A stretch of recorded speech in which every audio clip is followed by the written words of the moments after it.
नमस्कार दोस्तों, कैसे हो आप सभी। आई होप कि आप अच्छे होंगे, आपकी पढ़ाई अच्छे से चल रही होगी। आज हम 12th के स्टूडेंट्स के लिए फिजिक्स से रिलेटेड वीडियो लेकर आए हैं।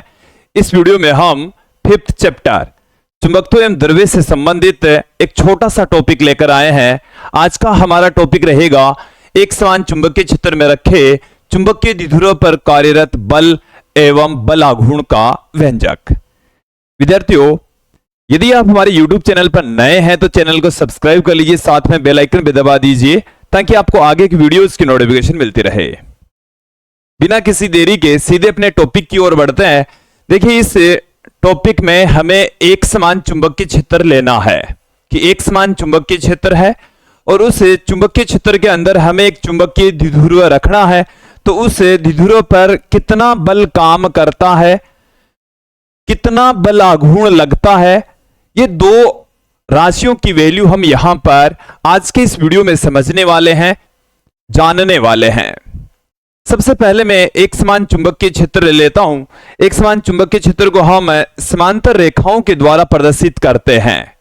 ये हमारे पास में समांतर रेखाएं हैं जो कि एक समान चुंबकीय क्षेत्र को प्रदर्शित करती है। ये जो समांतर रेखाएं हैं ये यूनिफॉर्म मैग्नेटिक फील्ड को प्रदर्शित करती है, बताती है। अब इस एक समान चुंबकीय क्षेत्र के अंदर हम एक चुंबकीय द्विध्रुव रखेंगे। चुंबकीय द्विध्रुव रखने पर, चुंबकीय द्विध्रुव का मतलब है कि हम एक छड़ चुंबक यहां पर रखने वाले हैं। और पहले मैं यहां पर छड़ चुंबक का निर्माण कर लेता हूं। ये हमारे पास में इस तरीके से एक छड़ चुंबक है। इसका थोड़ा सा कलर चेंज कर लेते हैं, समझने में थोड़ी सी आसानी रहेगी। ये हमारे पास में छड़ चुंबक है, इसको थोड़ा सा रोटेट कर लेते हैं। इस तरीके से हम इसको रखने जा रहे हैं। यहां से यहां थोड़ा सा इस तरीके से हमने इसको रख लिया है। ओके, ये हमारे पास में एक छड़ चुंबक है जो कि इस चुंबकीय क्षेत्र के साथ में थीटा कोण बनाए हुए हैं। देखिए, आप देखें, समझें कि ये जो समांतर रेखाएं हैं वो एक समान चुंबकीय क्षेत्र को बताती है। तो इसका मतलब है कि यहां पर ये जो B है वो चुंबकीय क्षेत्र को बताता है। एक समान चुंबकीय क्षेत्र B के अंदर ये छड़ चुंबक रखी हुई है।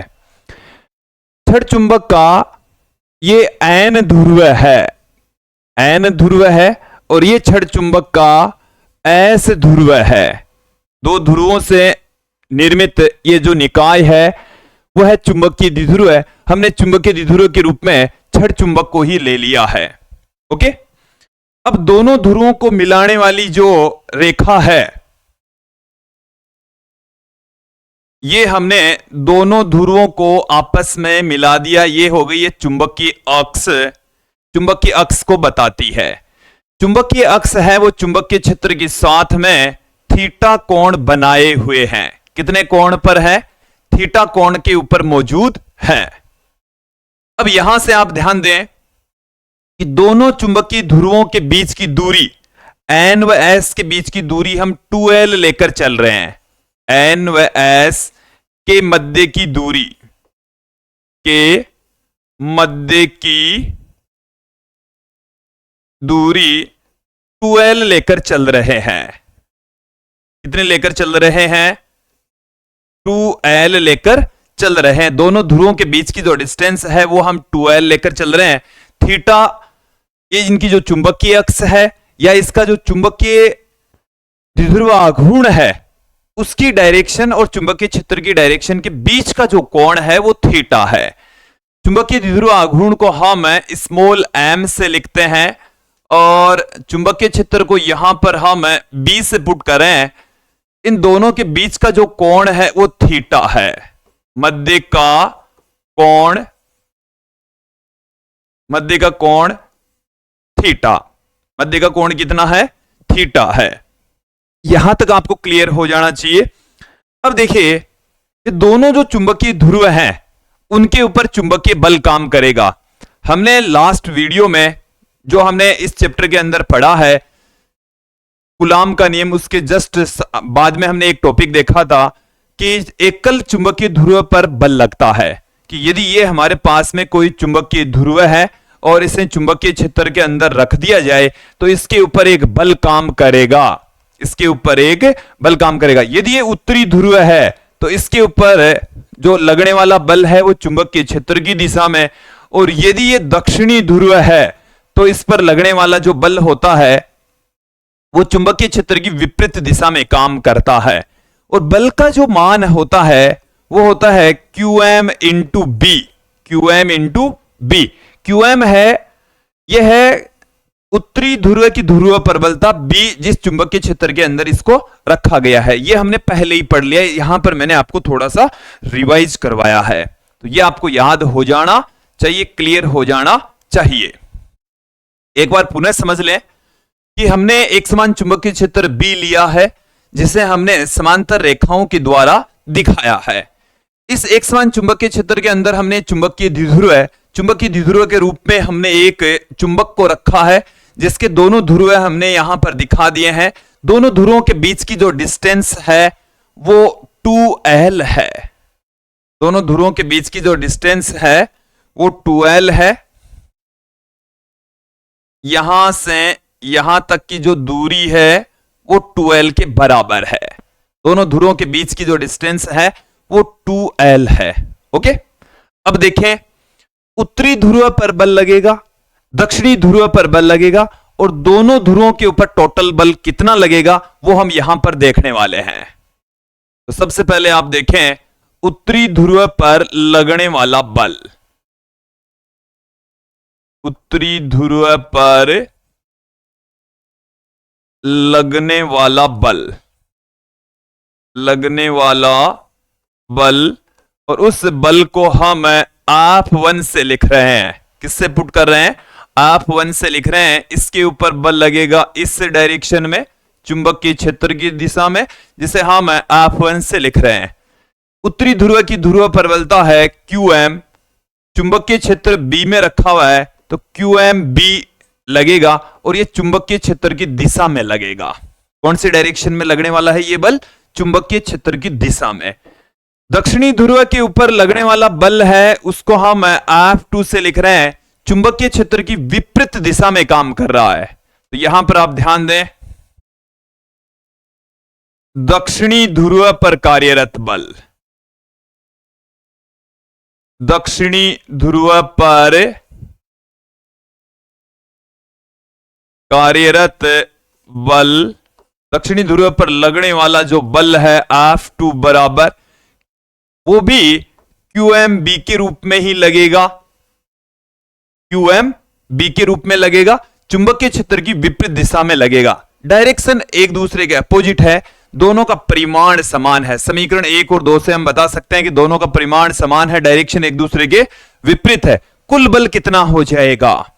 कुल बल देखें, चुंबकीय द्विध्रुव पर कार्यरत कुल बल, चुंबकीय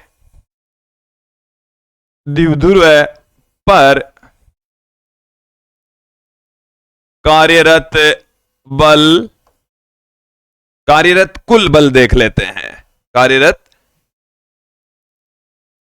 कुल बल, क्योंकि दो बल यहां पर काम कर रहे हैं, F1 तथा F2, तो F बराबर F1 माइनस F2। देखो ये मैंने नेगेटिव साइन क्यों लगाया है? क्योंकि F1 तथा F2 दोनों की डायरेक्शन एक दूसरे के विपरीत है। तो यहां पर जो टोटल बल है F बराबर F1 जो कि QMB, F2 जो कि QMB, तत्पश्चात जो टोटल बल है वो कितना आ जाएगा?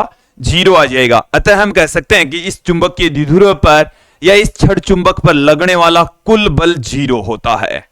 तो चुंबकीय द्विध्रुव पर कार्यरत कुल बल, चुंबकीय द्विध्रुव पर कार्यरत कुल बल, कार्यरत कुल बल, कुल जो बल है वो हमारे पास में रहेगा 0। कुल बल कितना रहेगा? 0 रहेगा, शून्य रहेगा। ये आपको समझ आ जाना चाहिए कि कुल जो बल है वो जीरो होगा, कुल बल जीरो होने वाला है। लेकिन यहां से हमारे पास में एक नई राशि प्राप्त होती है, नई बात यहां पर बाहर निकलती, वो क्या है उसे आप समझ लें कि दोनों बलों का परिमाण समान है, डायरेक्शन एक दूसरे के विपरीत है, कुल बल जीरो है, बट इनकी क्रिया रेखाएं भिन्न भिन्न है। इनकी क्रिया रेखाएं क्या है? भिन्न भिन्न है। ये तो इस रेखा के अनुदिश लग रहा है और ये इस रेखा के अनुदिश लग रहा है, तो दोनों की क्रिया रेखाएं भिन्न भिन्न होने के कारण से ये दोनों बल मिलकर एक बल आघूर्ण उत्पन्न करते हैं। दोनों बल आपस में मिलकर क्या उत्पन्न करेंगे? बल आघूर्ण उत्पन्न करेंगे। एक टॉर्क यहां पर क्रिएट हो जाएगा, क्योंकि ये बल तो इधर लग रहा है, इस जैसे ये पेन है, इस पर इधर लग रहा है, इस पर इधर लग रहा है, और ये ऐसे घूमेगा तो ये घूर्णन गति करेगा, बल आघूर्ण यहां पर क्रिएट हो जाएगा। उस बल आघूर्ण की वैल्यू हमें यहां पर ज्ञात करनी है। तो देखिए कक्षा 11 में आपने बल आघूर्ण के बारे में बेसिक जानकारी सीखी है, समझा है वहां पर। तो चलिए मैं एक बार यहां से इन सब को हटा देता हूं। एक बार यहां से हम इन सब को हटा रहे हैं और हटाने के पश्चात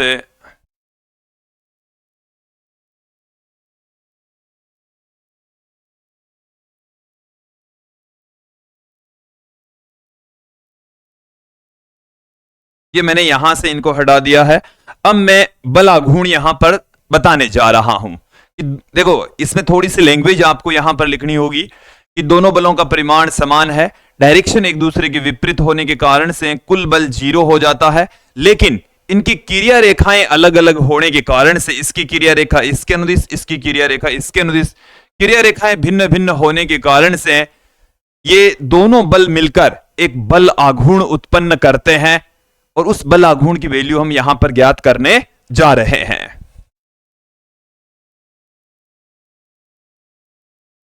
बल आघूर्ण, बल आघूर्ण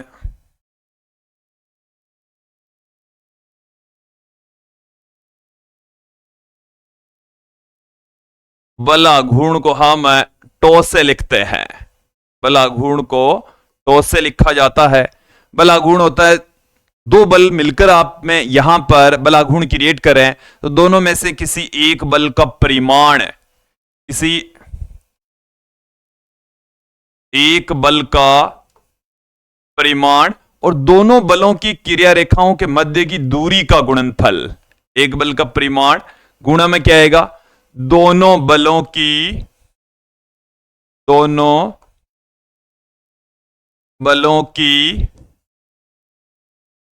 क्रिया रेखाओं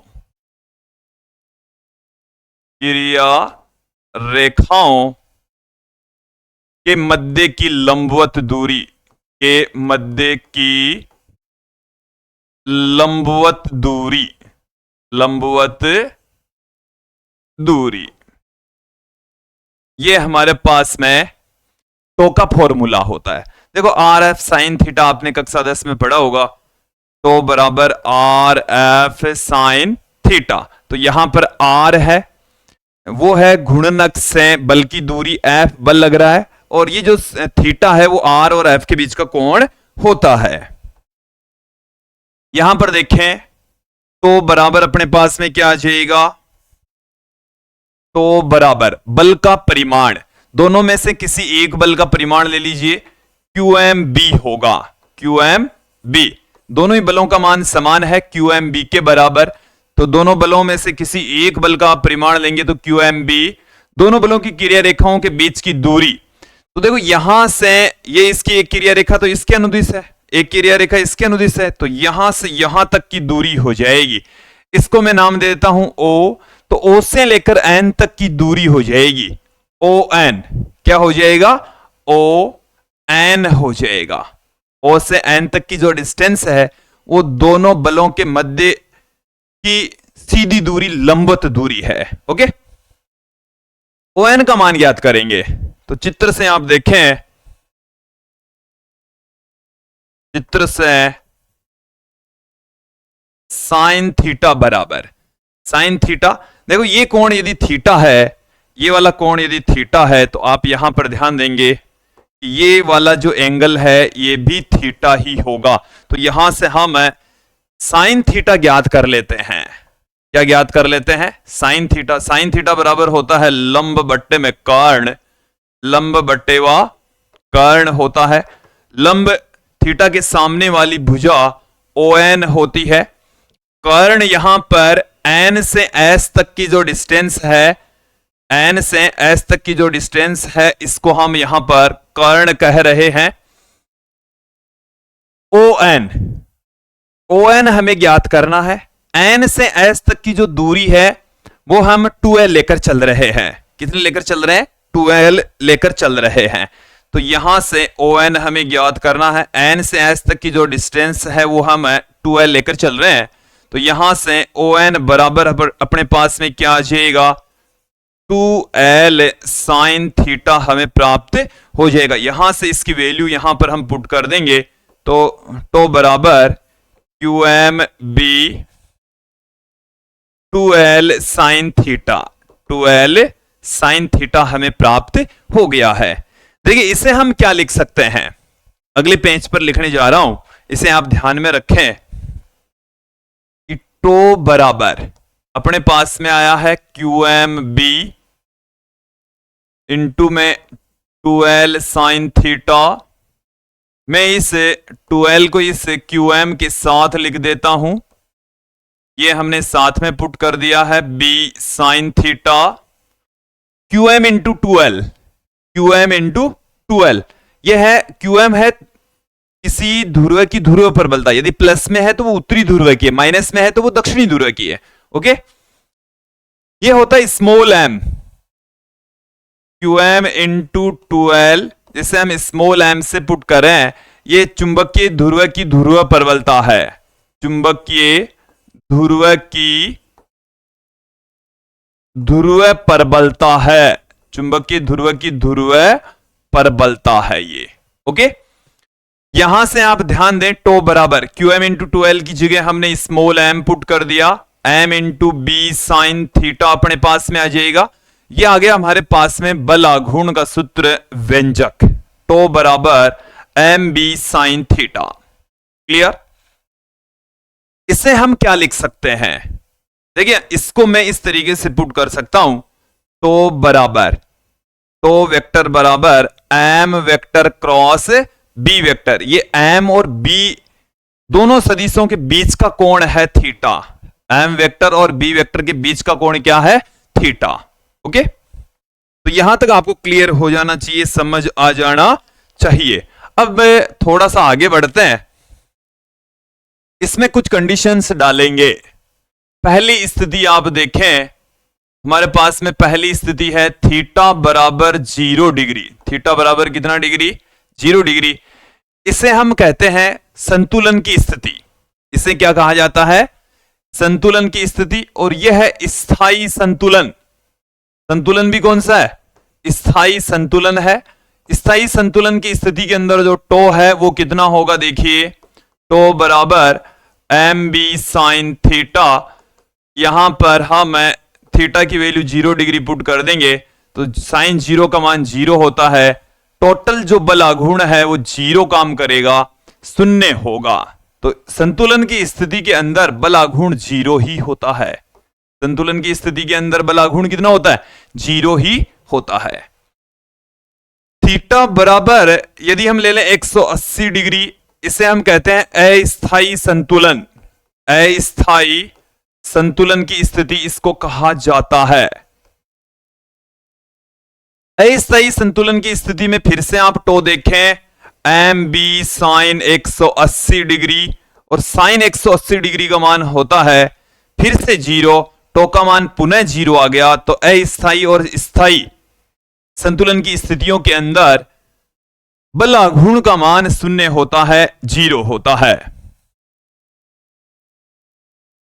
स्थिति थर्ड देखें आप, थीटा बराबर हम 90 डिग्री ले लें।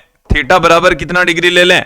90 डिग्री। ये शून्य ऊर्जा की स्थिति होती है। तो बराबर MB साइन थीटा, और यहां से अपने पास में देखिए क्या आ जाएगा, एम बी साइन 90 डिग्री, और साइन 90 डिग्री का मान होता है 1, अपने पास में आ जाएगा टो का जो मान है वो एम बी आ जाएगा। तो ये टो की 3 स्थितियां हैं जो कि मैंने आपके समक्ष रख दी है, और मुझे उम्मीद है ये जो टॉपिक है वो आपको अच्छे से समझ में आया होगा।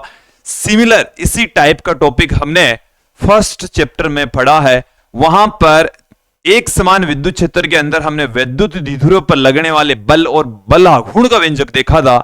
सिमिलर टाइप का टॉपिक है, केवल विद्युत क्षेत्र की जगह चुंबकीय क्षेत्र आ गया है, विद्युत द्विध्रुव की जगह चुंबकीय द्विध्रुव आ गया है। तो मुझे उम्मीद है ये जो टॉपिक है वो आपको अच्छे से समझ में आया होगा। नेक्स्ट वीडियो में हम फिर मिलते हैं। आज के लिए इतना ही, धन्यवाद दोस्तों।